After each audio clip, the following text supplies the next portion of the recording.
Dear students, good morning.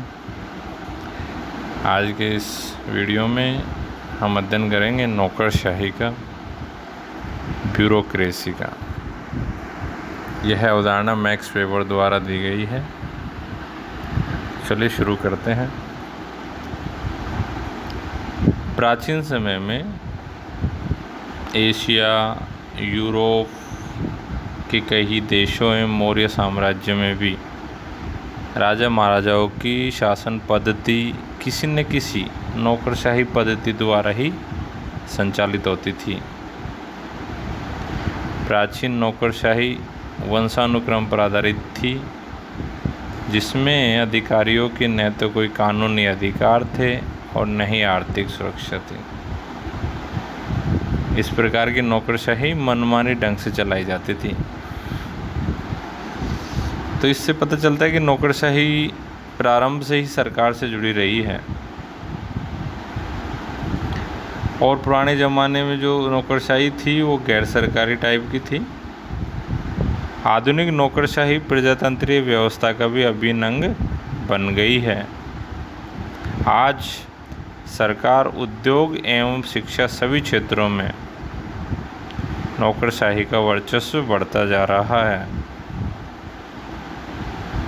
विकास के साथ साथ नौकरशाही तंत्र का विस्तार भी हुआ है।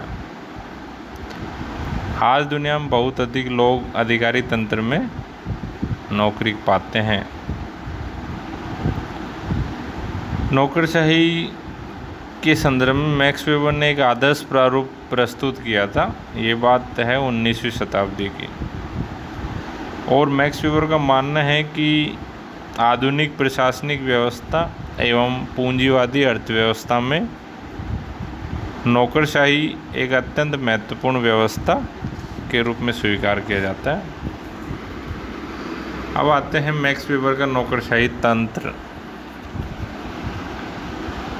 अंग्रेजी का ब्यूरोक्रेसी शब्द फ्रांसीसी भाषा के शब्द ब्यूरो से बना है, जिसका अर्थ है मेज या डेस्क। फाइनर ने इसी कारण से नौकरशाही को मेज प्रशासन भी कहा है। फाइनर नामक किसी विद्वान ने इसे मेज प्रशासन कहा है। ब्यूरो का एक अर्थ पद या पदस्थान भी है।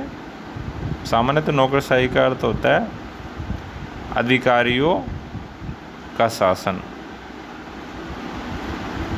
अंग्रेजी के ब्यूरोक्रेसी शब्द का हिंदी अनुवाद होता है कर्मचारी तंत्र, नौकरशाही या सेवक तंत्र भी कह लो, या अधिकारी तंत्र। तो ये चारों नाम इसी के ही है। तो मैक्स वेबर ने भी इसको परिभाषित किया है। उससे पहले दो परिभाषा और देख लेते हैं। एक तो है ब्लाउ एवं मेयर के अनुसार, नौकरशाही संगठन में विशेषीकरण होता है, सत्ता का संस्तरण होता है। संस्तरण या पद सोपान यानी कि एक के ऊपर एक अधिकारी होना, नियमों की व्यवस्था होती है एवं अवैयक्तिकता नामक विशेषताएं इसमें पाई जाती है। गिलेडन के अनुसार नौकरशाही अधिकारियों द्वारा शासन है। और मैक्स वेबर ने इसके बारे में परिभाषित करते हुए बताया है कि नौकरशाही तार्किक एवं विवेकशील नियमों पर आधारित होते हैं। यानी कि इसमें जो नियम होते हैं वो तार्किक होते हैं। इसके लिखित नियम होते हैं, अलिखित नहीं होते हैं। इसके अधिकार, सत्ता तथा दायित्वों का संस्तरणात्मक विभाजन पाया जाता है। इसमें जो भी अधिकार होते हैं, बड़े अधिकारी के अधिक अधिकार होते हैं, छोटे के उससे कम, ऐसे।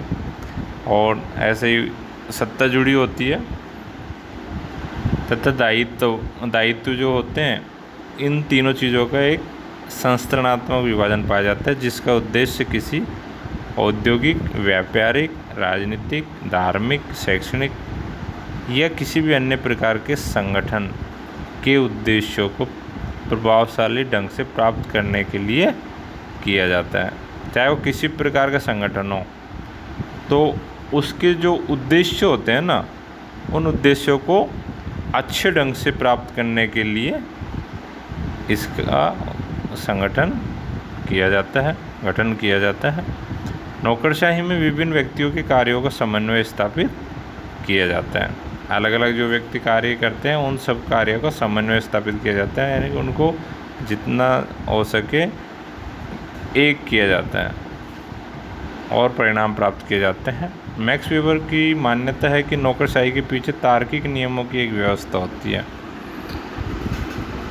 अब आते हैं नौकरशाही की विशेषताओं पे।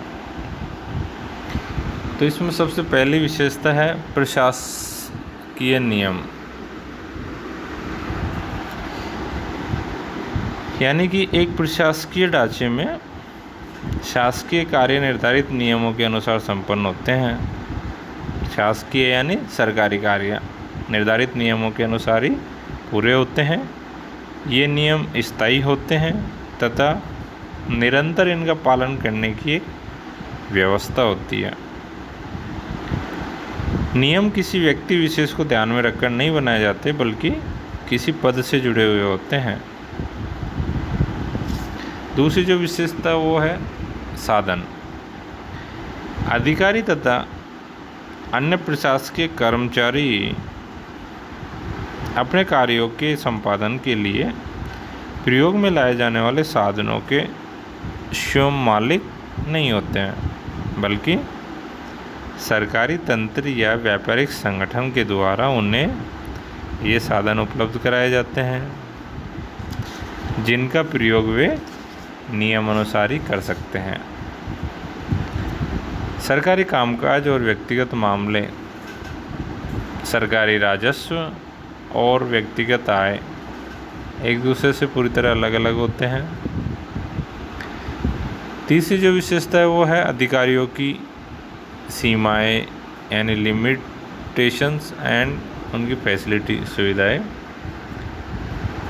विभिन्न पदों पर पदासीन व्यक्ति अपने पद का उपयोग निजी या व्यक्तिगत संपत्ति के रूप में नहीं कर सकते। वे इसे खरीद नहीं सकते, बेच नहीं सकते या किसी को हस्तांतरित नहीं कर सकते। यद्यपि विभिन्न अधिकारियों को कुछ सुविधाएं अवश्य प्रदान की जाती है ताकि वे अपने दायित्व का निर्वाह बेहतर ढंग से कर सकें, परंतु ये सुविधाएं संपत्ति अधिकारों के रूप में नहीं होती, यानी कि वो उनको अपनी संपत्ति नहीं कह सकता। अगली विशेषता है स्पष्ट एवं निश्चित कार्य क्षेत्र। नौकरशाही के नियमों द्वारा विभिन्न पदाधिकारियों में कार्य, अधिकार एवं सत्ता का स्पष्ट विभाजन पाया जाता है। इसमें प्रत्येक पदाधिकारी के कर्तव्य पूर्व निर्धारित और परिभाषित होते हैं। इसमें श्रम विभाजन होता है, जिससे कार्य को कुशलता एवं दक्षता के आधार पर पूरा किया जाता है और इसमें कार्यालय की गतिविधियां निरंतर चलती रहती है। कुछ कर्मचारी नए आ जाते हैं, कुछ रिटायर हो जाते हैं, लेकिन कार्यालय अपने निरंतर रूप में चलता रहता है। अगली विशेषता है भर्ती पद्धति की। नौकरशाही में अधिकारियों एवं कर्मचारियों की भर्ती प्रतियोगी परीक्षाओं एवं साक्षात्कार आदि के द्वारा होती है, न कि किसी व्यक्ति विशेष की इच्छा या मनमानी से। अगली विशेषता है संस्तरण। नौकरशाही संगठन के विभिन्न पदों में उच्चता एवं निम्नता का एक निश्चित क्रम पाया जाता है। उच्च अधिकारी अपने नीचे के कर्मचारियों के कार्यों की देखरेख करते हैं, उन्हें आदेश देते हैं। निम्न कर्मचारियों को भी अपने से उच्च अधिकारियों को शिकायत एवं अपील करने की छूट होती है। नौकरशाही में सभी पद परस्पर जुड़े हुए एवं संगठित होते हैं। नेक्स्ट जो विशेषता है वो है लिखित दस्तावेज। नौकरशाही में दफ्तरों का कार्य लिखित दस्तावेजों द्वारा संचालित होता है। कागजों को सुरक्षित रखने के लिए फाइलों की व्यवस्था होती है और विभिन्न विषयों से संबंधित फाइलें भी अलग अलग होती हैं। नेक्स्ट विशेषता है प्रशिक्षण।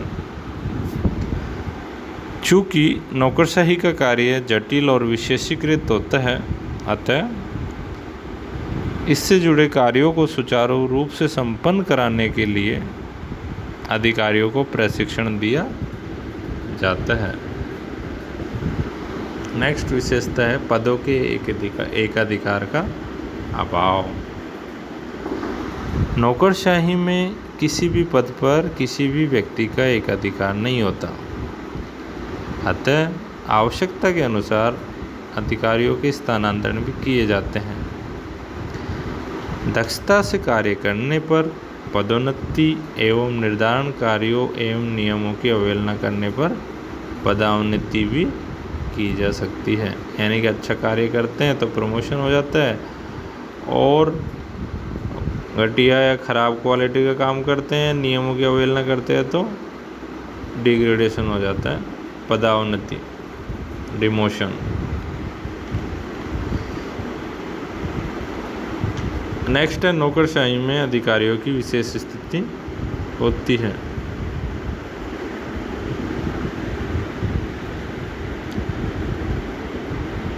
नेक्स्ट है तकनीकी श्रेष्ठता।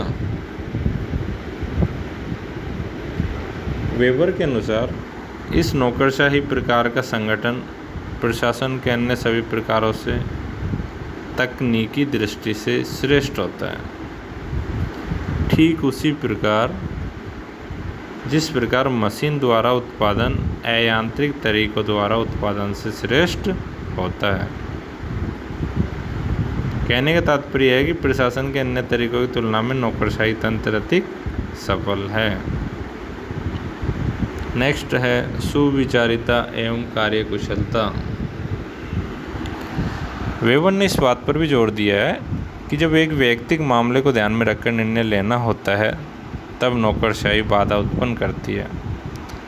नौकरशाही में मुख्य बात सुविचारिता की है। यह कानून द्वारा शासन का तार्किक परिणाम है।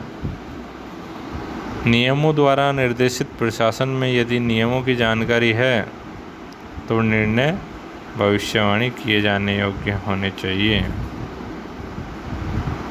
आधुनिक समय में प्रशासन को पक्षपात रहित होकर तार्किक ढंग से चलाने के लिए व्यावसायिक विशेषज्ञों की आवश्यकता पड़ती है। नेक्स्ट है अवैयक्तिकता। आधुनिक नौकरशाही में अधिकारी निर्णय लेते समय व्यक्तिगत बातों को ध्यान में नहीं रखकर अवैयक्तिक लक्ष्यों पर ध्यान देते हैं। अधिकारी अपनी शक्ति को बनाए रखने एवं बढ़ाने के लिए सदैव प्रयत्नशील रहते हैं। नौकरशाही प्रशासन प्राविधिक दृष्टि से मुख्यतः इसलिए श्रेष्ठ है कि इनमें अवैयक्तिक नियमों पर विशेष निर्भरता पाई जाती है। इससे काम में विश्वसनीयता और सुविचारिता बढ़ती है। नेक्स्ट है प्रशासन के साधनों का केंद्रीकरण। जिस प्रकार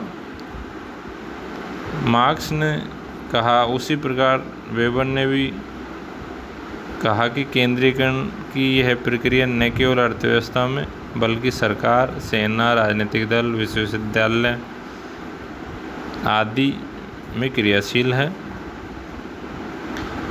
जैसे ही इन संगठनों का आकार बढ़ता है, उन्हें संचालित करने के लिए आवश्यक साधनों को स्वतंत्र व्यक्तियों एवं समूह के हाथों से छीन लिया जाता है और उन्हें एक सत्ताधिकारी अल्पसंख्यक के हाथ में ही दिया जाता है।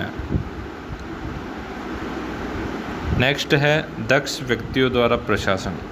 नौकरशाही में प्रशासन का काम विशिष्ट व्यक्तियों एवं प्रशासन में दक्ष व्यक्तियों को पूर्णकालिक आधार पर सौंप दिया जाता है, चाहे उनकी सामाजिक तथा आर्थिक स्थिति कैसी ही क्यों न हो। जैसे कि कोई कलेक्टर बनता है तो वो जो है वो किसी रिक्शा चालक का बेटा भी होता है या कोई लेकिन अब वो कलेक्टर बन गया है तो उसको अपने पद के अनुसार कार्य करना होता है, उस पद के अनुसार प्रशिक्षित किया जाता है और अपने कर्तव्यों को निभाता है। इसमें प्रत्येक व्यक्ति के मामले में अलग अलग निर्णय लेने की आवश्यकता नहीं होती, जो कि अनौकरशाही किस्म के प्रशासन की विशेषता है। धन्यवाद।